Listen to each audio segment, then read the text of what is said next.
حکم بن عتبہ نے ابراہیم نخعی سے بیان کیا، انہوں نے اسود بن یزید سے، انہوں نے کہا کہ میں نے حضرت عائشہ رضی اللہ تعالی عنہا سے پوچھا کہ رسول کریم صلی اللہ علیہ وسلم اپنے گھر میں کیا کیا کرتے تھے۔ آپ نے بتلایا کہ حضور صلی اللہ علیہ وسلم اپنے گھر کے کام کاج یعنی اپنے گھر والیوں کی خدمت کیا کرتے تھے، اور جب نماز کا وقت ہوتا فوراً کام کاج چھوڑ کر نماز کے لیے چلے جاتے تھے۔ صحیح بخاری حدیث نمبر 676۔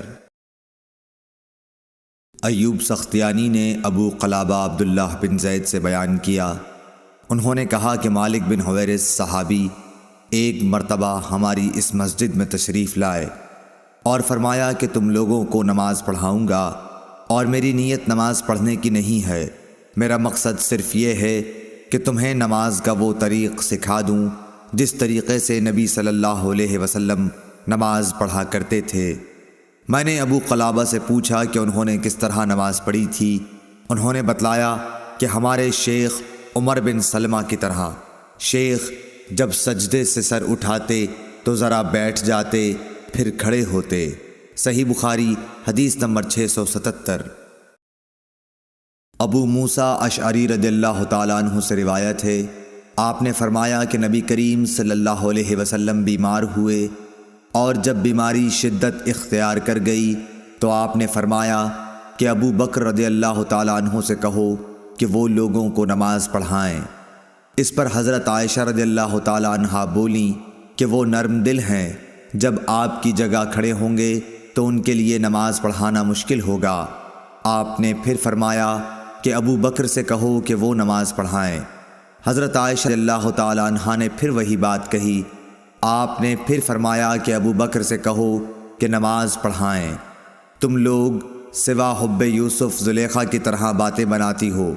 آخر ابو بکر صدیق رضی اللہ تعالیٰ عنہ کے پاس آدمی بلانے آیا اور آپ نے لوگوں کو نبی صلی اللہ علیہ وسلم کی زندگی میں ہی نماز پڑھائی۔ صحیح بخاری حدیث نمبر 678۔ حشام بن عروہ نے اپنے باپ عروہ بن زبیر سے خبر دی، انہوں نے حضرت عائشہ رضی اللہ تعالی عنہا سے، انہوں نے کہا کہ رسول اللہ نے اپنی بیماری میں فرمایا کہ ابو بکر سے نماز پڑھانے کے لیے کہو۔ حضرت عائشہ رضی اللہ تعالی عنہا بیان کرتی ہیں کہ میں نے عرض کیا کہ ابو بکر آپ کی جگہ کھڑے ہوں گے تو روتے روتے وہ قرآن مجید سنا نہ سکیں گے، اس لیے آپ عمر سے کہیے کہ وہ نماز پڑھائیں۔ آپ فرماتی تھیں کہ میں نے حفصہ رضی اللہ تعالی عنہا سے کہا کہ وہ بھی کہیں کہ اگر ابو بکر آپ کی جگہ کھڑے ہوئے تو روتے روتے لوگوں کو قرآن سنا نہ سکیں گے، اس لیے عمر سے کہیے کہ وہ نماز پڑھائیں۔ حفصہ رضی اللہ تعالی عنہا ام المومنین اور حضرت عمر رضی اللہ تعالی عنہ کی صاحبزادی نے بھی اسی طرح کہا، تو آپ نے فرمایا کہ خاموش رہو، تم صواحب یوسف کی طرح ہو، ابو بکر سے کہو کہ وہ لوگوں کو نماز پڑھائیں۔ پس حضرت حفصہ نے حضرت عائشہ رضی اللہ تعالی عنہا سے کہا، بھلا مجھ کو کہیں تم سے بھلائی پہنچ سکتی ہے؟ صحیح بخاری حدیث نمبر 679۔ انس بن مالک انصاری رضی اللہ تعالی عنہ نے خبر دی، آپ نبی کریم صلی اللہ علیہ وسلم کی پیروی کرنے والے آپ کے خادم اور صحابی تھے کہ حضور صلی اللہ علیہ وسلم کے مرض الموت میں ابو بکر صدیق رضی اللہ تعالی عنہ نماز پڑھاتے تھے۔ پیر کے دن جب لوگ نماز میں صف باندھے کھڑے ہوئے تھے تو حضور صلی اللہ علیہ وسلم حجرے کا پردہ ہٹائے کھڑے ہوئے ہماری طرف دیکھ رہے تھے۔ آپ کا چہرہ مبارک حسن و جمال اور صفائی میں گویا مصحف کا ورق تھا۔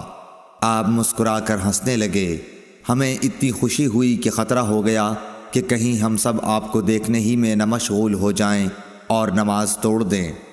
حضرت ابو بکر رضی اللہ تعالی عنہ الٹے پاؤں پیچھے ہٹ کر صف کے ساتھ آ ملنا چاہتے تھے۔ انہوں نے سمجھا کہ نبی صلی اللہ علیہ وسلم نماز کے لیے تشریف لا رہے ہیں، لیکن آپ نے ہمیں اشارہ کیا کہ نماز پوری کر لو، پھر آپ نے پردہ ڈال دیا۔ بس حضرت صلی اللہ علیہ وسلم کی وفات اسی دن ہو گئی۔ ان للہ و انا الیہ راجعون۔ صحیح بخاری حدیث نمبر 680۔